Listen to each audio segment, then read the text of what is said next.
मेरे इस चैनल पर आने वाले सभी दर्शकों को और श्रोताओं को मेरा सादर सप्रेम नमस्कार। 190 वर्ष का ईस्ट इंडिया कंपनी का आना और ब्रिटिशर्स का जाना। इस काल में जिन वीर क्रांतिकारियों ने, महान सपूतों ने देश की आज़ादी के लिए बहुत बड़े पैमाने पर कमाल का शौर्य और वीरता का प्रदर्शन करते हुए त्याग और तपस्या की मूर्तियां थीं, ऐसे सब लोग जुझारू, संघर्षशील, जुनून से भरे हुए, सब तरह के कष्ट सहते हुए आगे बढ़ने वाले, ऐसे वो क्रांतिकारी 190 वर्ष के इतिहास में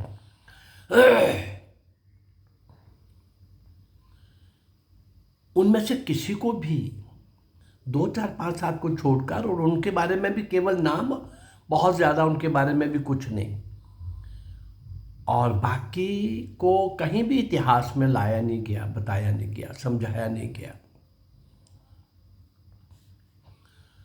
मैंने इस चैनल के माध्यम से एक प्रयास किया है कि ऐसे उन सब अनसंग हीरोज को, ऐसे असंख्य अनजान जो कहीं भी सामने नहीं लाए गए, अज्ञात, अल्पज्ञात, ऐसे उन सारे महापुरुषों को इस चैनल के माध्यम से स्मरण करने का एक प्रयास। इस प्रयास में मैं लगभग 260-70 वीडियोस आपको दे चुका हूं। इसी 190 वर्ष के इतिहास में, उसी श्रृंखला में, उसी बड़ी पंक्ति में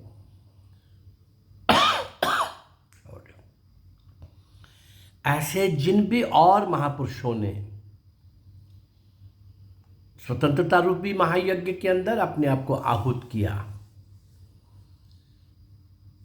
ऐसे ही उस बड़ी पंक्ति में, ऐसे उन महान आत्माओं में लाला हुक्मचंद जैन, लाला हुक्मचंद जैन को भी फांसी पर चढ़ा दिया गया। अंग्रेजों के शासन के एक वेतन भोगी प्रशासनिक अधिकारी, कानूगो उनको बोला गया, ने भी 1857 के स्वतंत्रता समर में ना केवल भाग लिया था, बल्कि समय आने पर अंग्रेजों की सेना से 2-2 हाथ करने को भी वे तत्पर हो उठे थे। लाला हुक्मचंद जैन। इतना ही नहीं, अंततोगत्वा फांसी के फंदे पर झूलकर वे अमर हो गए। इस राष्ट्रभक्त हुतात्मा को हुक्मचंद जैन के नाम से जाना जाता है। सन 1816 में हरियाणा की ऐतिहासिक नगरी हांसी, जिला हिसार में लाला दुनीचंद के घर जन्मे हुक्मचंद बाल्यावस्था में ही प्रतिभाशाली थे। उर्दू, फारसी, हिंदी के ज्ञाता के रूप में पूरे क्षेत्र में उनकी ख्याति थी। उर्दू फारसी साहित्य के अध्ययन में महारत हासिल करके वे दिल्ली के बादशाह बहादुर शाह जफर के संपर्क में आए, जिनकी ख्याति हो जाती है, राजा तक भी उनका नाम पहुंचा। उन दिनों दिल्ली के साथ साथ महाराजा जफर का जो शासन था, वो ये करनाल, हिसार, हांसी, करनाल, हिसार, ये सभी भी उसी क्षेत्र में आता था। लाला हुक्मचंद जैन की प्रतिभा से बहादुर शाह इतने प्रभावित हुए कि उन्होंने उस क्षेत्र के किसानों की ज़मीन संबंधी समस्याओं के निपटारे का दायित्व उनको दे दिया कानून बनाकर। 10 मई को मेरठ क्रांति का जो उद्घोष हुआ था, उसमें वो उद्घोष होने के बाद लाला हुक्मचंद जैन अपने एक मित्र मिर्जा बेग के साथ एक्टिव हो गए, सक्रिय हो गए। उन्होंने गांव का भ्रमण किया, ग्रामीणों को अपने इस विचार से भारत माँ की स्वतंत्रता के लिए गांव-गांव में जा कर के जागृत किया, गुप्त बैठकें की और समय आने पर दिल्ली की ओर कूच करने वाली अंग्रेजों की सेना की टुकड़ियों पर संघर्ष कर उन्हें आगे बढ़ने से रोकने की योजना बनाई गई। उसमें ये क्या करते, रास्ते में कहीं भी अंग्रेज सेना जा रही है तो ये चुपके से पीछे से आते, हमला करते और भाग जाते, उनको डिस्टर्ब करते। और अंग्रेज टुकड़ियाँ सोचती कि ये कौन आ गए इतनी बड़ी सेना के साथ लड़ने वाले, अब ये उनका मुकाबला उस प्रकार से तो नहीं कर सकते थे। लेकिन ऐसा करके अंग्रेज सेना को, ऑफिसर्स को, अंग्रेज सरकार को सोचने पर मजबूर कर देते कि ये हमारे साथ क्या हो रहा है। हरियाणा की छावनियों से जब ये गोरी पलटनें दिल्ली की ओर रवाना हुई तो लाला हुक्मचंद जैन और मिर्जा बेग की प्रेरणा से ग्रामीणों ने उन पलटनों पर हमला करना शुरू कर दिया, उन्हें भारी क्षति पहुंचाई। बहादुर शाह ने उनको दिल्ली बुला करके दिल्ली से उनको गोला बारूद भेजने का आश्वासन भी दिया, किंतु वे कुछ बाधाओं के कारण भेज नहीं पाए।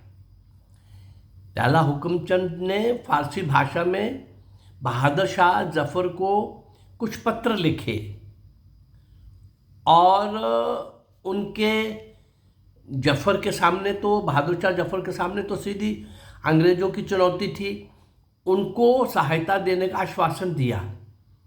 इन पत्रों में गोरी पलटन को दिल्ली जाते समय रोके जाने की योजना की भी उनको जानकारी दी। कुछ महीने बाद ही अंग्रेज ने दिल्ली पर फिर कब्जा कर लिया। नवंबर में बादशाह की निजी फाइल का अवलोकन करते समय लाला हुक्मचंद जैन के हाथ के लिखे पत्र भी सामने आए। जब अंग्रेज को सरकार बहादुर शाह जफर की फाइल चेक कर रही थी तो हुक्मचंद जैन के लिखे पत्र भी अंग्रेजों के हाथ में आए। मिर्जा बेग की एक्टिविटीज़ की भी आई सामने, वो भी, उनका नाम भी वर्णन था।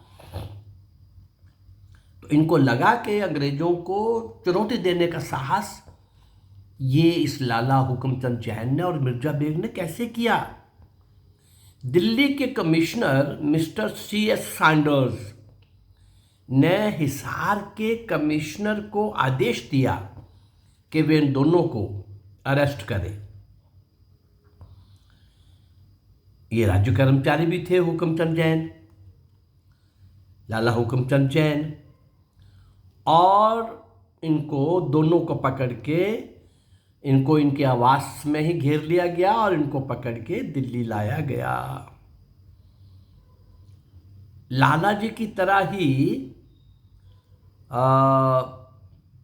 13 वर्षीय उनके भतीजे फकीर चंद, उनको भी पकड़ लिया गया, बंदी बना लिया गया। तीनों को फांसी से हिसार और हिसार ले जा करके मुकदमे का नाटक किया गया। रोज की तरह, हर बार की तरह मुकदमे का नाटक। 15 जनवरी 1858 को मैजिस्ट्रेट जॉन ने लाला हुक्मचंद और मिर्जा मुनीर बेग को राजद्रोह के आरोप में फांसी पर लटकाने की सजा सुना दी गई, लेकिन इसमें उनके भतीजे फकीर चंद को छोड़ दिया गया, रिहा कर दिया गया। 19 जनवरी को लाला हुक्मचंद जैन और मिर्जा मुनीर बेग को फांसी में सरेआम फांसी पर लटका दिया गया। अंग्रेज अफसरों ने हिंदुओं की भावनाएं आहत करने के उद्देश्य से शव को सफाई कर्मचारियों के हाथों जमीन में गड्ढा खोदकर दफन करा दिया। हुक्मचंद जैन तो हिंदू था, उनका तो संस्कार होना था, अग्निदाह से संस्कार होना था, लेकिन हिंदुओं की भावनाओं को आहत पहुंचाने का और डरा कर रखने का कि कोई भी ऐसा करेगा तो उसको ऐसा ही नसीब होगा, उसके साथ ऐसा ही व्यवहार किया जाएगा। दूसरी ओर इनको दफना दिया गया और दूसरी ओर मिर्जा बेग के शव को जलवा दिया गया, अग्नि की भेंट कर दिया गया। अंग्रेज कमिश्नर ने उनकी लाला हुक्मचंद जैन की तमाम संपत्ति को जब्त करके कौड़ियों के भाव नीलाम कर दिया, कौड़ियों के भाव। लाला हुक्मचंद जैन, मिर्जा बेग, फकीर चंद की रिहाई और उन दोनों को फांसी। इस स्वतंत्रता प्राप्ति के लिए कितने ही लोगों का बलिदान हुआ, लेकिन बताया क्या गया कि आज़ादी नेहरू और गांधी ने लेके दी है। जिनकी जेल भी वीआईपी थी और एक लाठी तक नहीं खाई इन दोनों ने। नेहरू तो अंग्रेजों का स्पॉन्सर्ड लीडर था, ये तो सैकड़ों ऐसे तथ्य और घटनाएं हैं कि जिनको सामने रख करके ये स्थापित किया जा सकता है।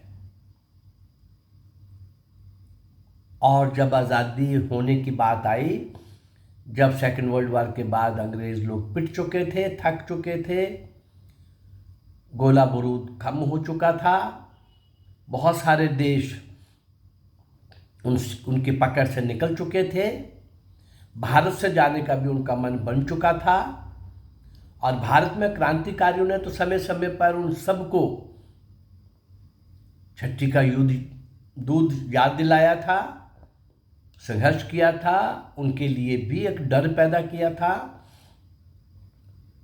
बहुत सारे बॉम्ब के कारखाने बना करके ये मैसेज पहुंचाया था, एक दिन एक घंटा जहां भी अंग्रेज मिलेगा सारे देश के अंदर एक ही बार में वो उनको समाप्त कर दिया जाएगा।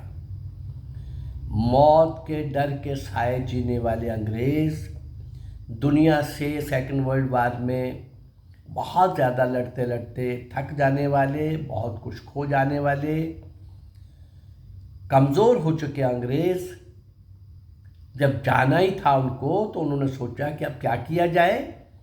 तो उनके जो चमचे थे, उनके जो स्पॉन्सर्ड लीडर थे, जिनको इस देश की देशभक्ति से कुछ लेना देना नहीं था, जो असल के क्रांतिकारी जिन्होंने आज़ादी दिलाई, उनको सामने आने देना नहीं था। इन्हीं के गुण गाए गए, इन्हीं की बातें की गई, इन्हीं के साथ डायलॉग ओपन किए गए अपने चमचों के साथ। तो भारत के स्वतंत्रता संग्राम में इस प्रकार अनगिनत ऐसे बहुत पुरुष, महिलाएं, बूढ़े, नौजवान, बालक, बालिकाएं, किशोर, किशोरियां, हर आयु के वर्ग के लोग कुर्बान हो गए, शहीद हो गए, बलिदान हो गए। ऐसे उन सब आत्माओं को प्रणाम करते हुए, स्मरण करते हुए, उनके श्री चरणों में श्रद्धा सुमन भेंट करते हुए हम निरंतर अभी इस श्रृंखला को और बड़ा करने का प्रयास करते रहेंगे। अब इसी 190 वर्ष के इतिहास में, इसी 190 वर्ष के इतिहास में अभी कम से कम 25-30 नायक और नायिकाओं को, उन महान क्रांतिकारियों को जिनको इतिहास में नहीं पढ़ाया गया, वो मैं आपके सामने लाने वाला हूँ। अगर मेरा ये प्रयास आपको अच्छा लग रहा है तो इस चैनल को लाइक करिए, सब्सक्राइब करिए और इसको शेयर करिए। नमस्कार, जय भारत, धन्यवाद।